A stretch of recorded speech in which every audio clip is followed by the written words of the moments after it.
Have you ever picked up a hitchhiker? My friend and I were pulling onto the highway yesterday when suddenly a Mexican looking kid waved us down and ran up to our window. He was carrying a suitcase, the big ones like we take on international vacations, and it seemed as if he had been walking for some time. Judging from his appearance, I figured he was probably around 20 or 21 years old. He asked us if we could get a ride to Greyhound. We both looked at each other and understood he was saying Greyhound. And the only Greyhound bus stop in town was at this gas station a few miles down the road. It was cold and windy, and we had some spare time, so we told him to jump in. Initially, thoughts run through your head and you wonder, I wonder what's in that suitcase. Is he going to put a knife in my neck from behind the seat? Kilos of coke from Mexico because this is South Texas? Chopped up body? But as we began to drive, I saw the sigh of relief through the rearview mirror and realized this kid is just happy for a ride. When we get to the gas station, my friend walked in and double-checked everything to make sure it was the right spot, but to our surprise, the final bus for Houston left for that day. The next bus at 6 p.m. was in town 25 miles over. We tried explaining this to him. I should have paid more attention in the Spanish 1 and 2 they forced us to take in high school. The only words I can really say are sí and comprende. My friend and I said, F it, let's drop him off, and turned to him and said, listen, we are going to eat first, making hand gestures showing spoons entering mouth, and we will drop you off after. But homeboy was still clueless and kept nodding. We already ordered Chinese food and began driving in that direction, and when we got there, he got out of the car and went to the trunk, as if the Chinese restaurant was at the bus stop. We tell him to come in and eat something first. Leave the suitcase in the car. He's still clueless. When we go in, our food was already ready. We decided to eat there so he could eat as well. When the hostess came over, she looked Spanish, so I asked her, I was like, hey, listen, we picked up this guy from the street. He missed his bus, and the next one is 25 miles over. Can you tell him that after we're done eating, we'll drop him off? It's okay, no problems. And she was kind of taken by it and laughed. Translated it to the guy, and for the next 10 minutes, all he kept saying was thank you. After we jumped into the car, I turned to him in the back and was like, listen, it's 25 miles. I'm rolling a spiff. Do you smoke? He still had no clue, but when we sparked it up and passed it his way, he smoked it like a champ. He had very broken English, but said he was from Ecuador, and he was in America looking for a job to make money for his family back home. Like I said, he was probably 20 to 21 years old. Shortly after, we arrived at our destination and said farewell. Dropped him off at some store where he would have to sit on a bench outside for the next hour. But I did my best. I hope he made it to wherever he had to go. My man got picked up, fed sweet and sour chicken, smoked a spliff, and got a ride to a location 30 minutes away. I hope he will do the same for someone else one day. I've picked up numerous hitchhikers, but one in particular stands out. His name was Garth. Garth was a hell of a dude with a hell of a story. This is the encounter between my friends and Garth. After graduating high school, myself and 4 friends decided to take a long road trip over the summer, and Glacier National Park was our mecca for the trip. We found ourselves camping in the middle of nowhere in the woods of northwest Montana, some 25 miles north of Missoula. We camped illegally and got drunk and stoned and pretty much stayed up all night. In the morning, I woke up in the driver's seat of my car to see some dude walking by in the road which was 40 yards away from our campsite. The guy walking couldn't see us, just passing by, but I could see him. I was still half drunk, so I decided to yell at him, not even thinking that it could be the owner of the land that we were illegally camping on. He did a 180 and stared straight at me and began walking towards me. He had a single backpack, a big tree limb for a walking stick, and looked exhausted and hungry. He looked like the Big Lebowski mixed with Saul from Pineapple Express, but acted like someone who had just had their ass kicked, mentally and physically. He looked like someone had sucked his soul out of him. My friends had heard me yelling for him, so they had stirred awake to find to their surprise Garth, sitting in one of our lawn chairs eating our stale Doritos like he hadn't eaten anything in days. We would later learn that was actually true. It was about 10 in the morning by the time we decided to leave the campsite and head back to Missoula to find food. Garth hopped in the car and began to tell his story of how he ended up in the middle of nowhere, Montana.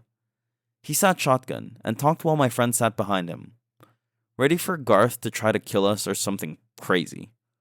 The story that Garth told us was freaking crazy. It basically went something like this. Some dude he met in Missoula promised him some work on his land. Apparently, the guy bought some land and needed some trees and brush cleared so he could start building a house. He said he would let Garth stay on his land for the night and meet him there in the morning with some tools and some food so they could work all day to clear this brush. Well, one day went by, then another, and another, and another. The guy never showed up, and Garth was on this guy's land for 5 freaking days with no food or shelter. He luckily had a stream of water on his land that Garth drank to keep hydrated, but catching food was next to impossible. He said he could hear coyotes very close to him at night, and one morning he woke up to a bull moose 30 yards away from him, snorting and stomping its hooves on the ground, ready to charge. Garth ran up a tree and stayed there for the rest of the day. He said he didn't want to leave the land because he had no idea where he was, and he was hoping that the guy would show up to take him back to town. It wasn't until this particular morning that he said he was so hungry and cold, and he thought he was going to die if he didn't start walking somewhere. Garth said he started following a logging road with a hope it would lead him somewhere. He had been walking all night with no signs of anything. He actually thought he was walking in circles. He said that the coyotes were howling, and he was the most scared he has ever been in his life. We were the first sign of people he had seen in almost 6 days. After he told us the story, we wanted to buy him a lunch and some beers in the coat. He immediately declined. He seemed embarrassed by the situation, especially because some 18-year-olds were going to buy him this stuff. We understood where he was coming from, but this guy had just 6 days of hell in the woods, and he deserved a hot meal. He finally said he would eat lunch with us, so we took him to a Chinese buffet where he ate down 4 fat plates, like a boss. After lunch, he asked us to take him to the homeless shelter in town so he could get a shower and get a bed for the night. We agreed and took him across town to drop him off. The car ride over was quiet, mainly because Garth was dozed off, probably from his exhaustion. He was still sleeping when we got to the homeless shelter. We woke him up and he thanked us a million times and stumbled into the shelter. My friends and I were floored by his story. We didn't say much as we hit the road north to Glacier National Park, until we noticed something on the floor by the front seat. His freaking backpack. We were 40 miles north of the town and didn't even think about what to do.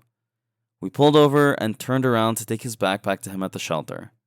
We contemplated opening it for a good 15 minutes, but we thought it would be wrong and that we wouldn't want someone to do that to our pack. But our curiosity got the best of us and we decided to open it.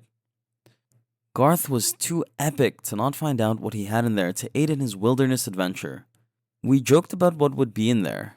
A bloody knife? A head? Some sort of body part? What we found was truly unbelievable.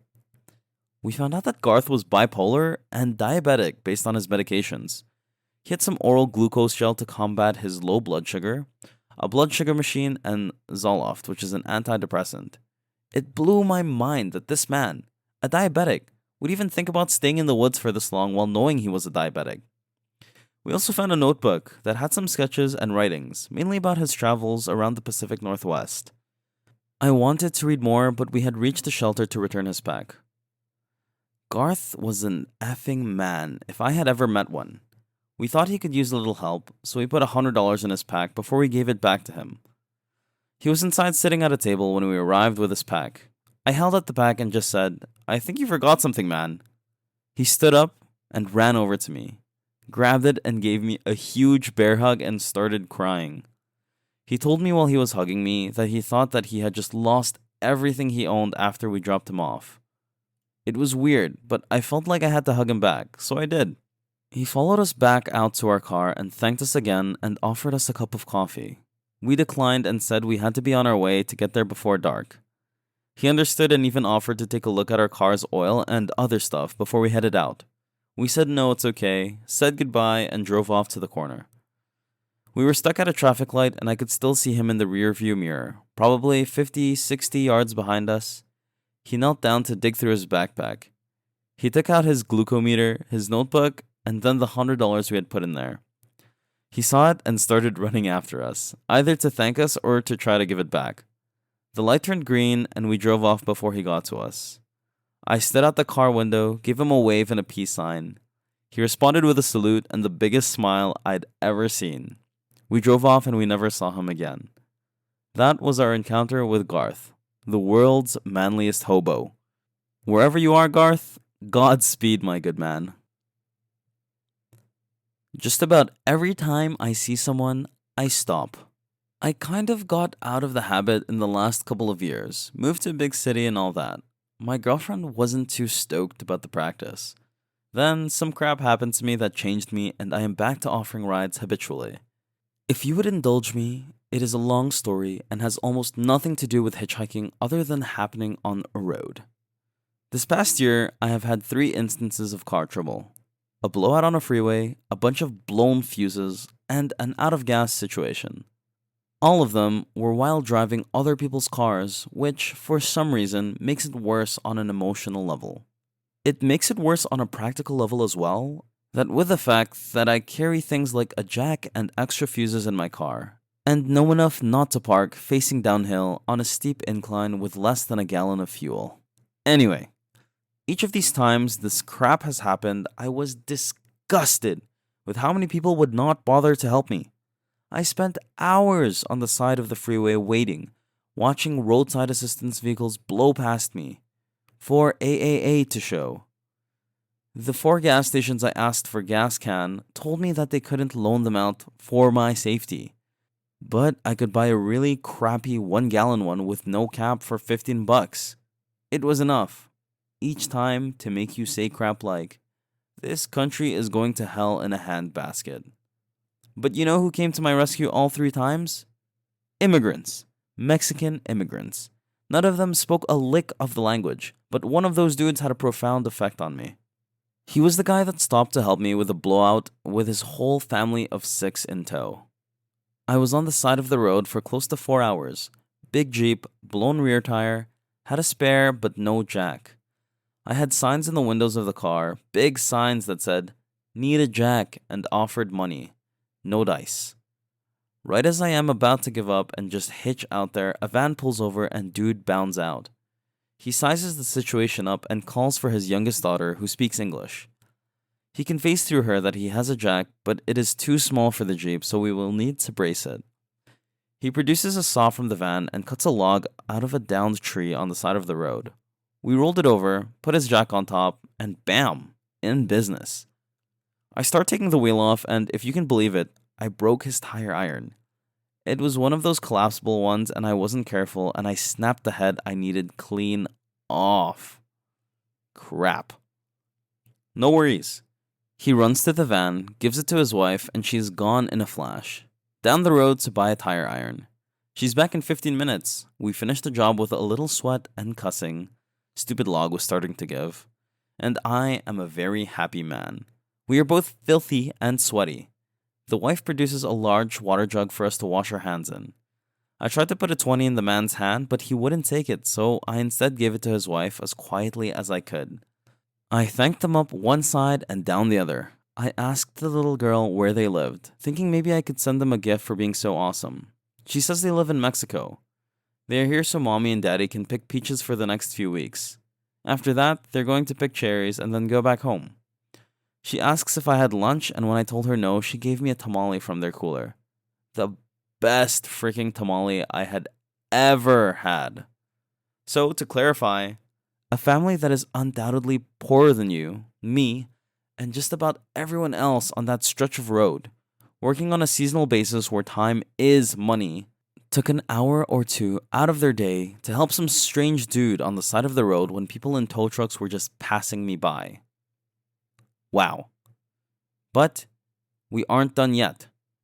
I thank them again and walk back to my car and open the foil on the tamale because I am starving at this point. And what do I find inside? My freaking $20 bill. I whirl around and run up to the van, and the guy rolls his window down. He sees the $20 in my hand and just shaking his head no like he won't take it. All I can think to say is, por favor, por favor, with my hands out. Dude just smiles, shakes his head, and, with what looked like great concentration, tried his hardest to speak to me in English. Today, you. Tomorrow, me. Rolled up his window, drove away, his daughter waving to me in the rear view. I sat in my car eating the best tamale of all time, and I just cried. Like a little girl. It has been a rough year, and nothing has broke my way. This was so out of left field, I just couldn't deal with it. In the 5 months since, I have changed a couple of tires, given a few rides to gas stations, and once went 50 miles out of my way to get a girl to an airport. I won't accept money. Every time, I tell them the same thing when we are through.